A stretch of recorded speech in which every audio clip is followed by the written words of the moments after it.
tokony ampiarina ho ireo solombavambahoaka avy amin'ny antoko tiako Madagasikara ny didina avoaka ny fitsarana avy momba lalam-panorenana manoloana ny fananganana ny gouvernement tafarany teo io no nasongadin'izy ireo raha nitokana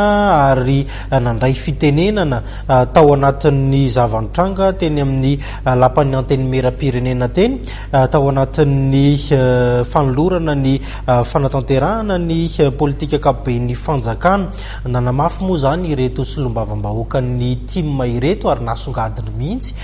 fa dia mbola mitoy ny hetsika ho an'ny fanovana tanterahana eny amin'ny 15 13 Mey.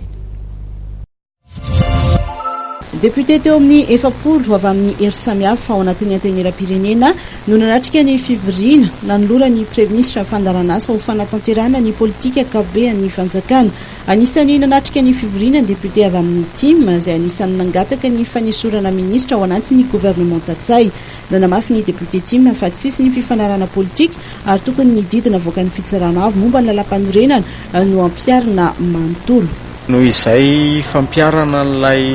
didy teo amin'ny SCC satria araka ny voalaza moa dia hoe ny filoha Marc Ravalomanana tsy nanao accord politika dia eo zany nampatonga ny tiako Madagasikara nangataka ny hoe andeha ary angatahana ny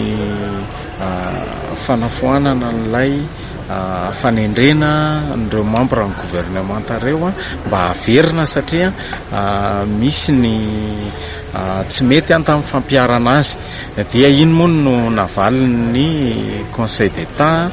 dia manaiky an'izay lazainy ny conseil d'état zay fa zay kosa mametraka mandrakariva hoe satria tsy nisy ny accord politika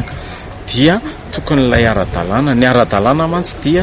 ny mapara no tokony manana izay apahany betsaka amin'ny gouvernement manaraka ny tiako Madagasikara eo ny leader fanilo sy ny MMM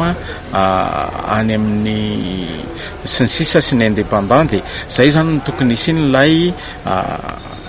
répartition ao anatin'io gouvernement io fa ny mbola mahatonga anay koa tolo eo amin'ny 13 Mey dia misy ireo fangatahany syndicat maro. Ny député TIM izay nilaza fa maneho ny fitakiana ho an'ny fanovana tanterahana eny amin'ny 15 13 Mey Analakely.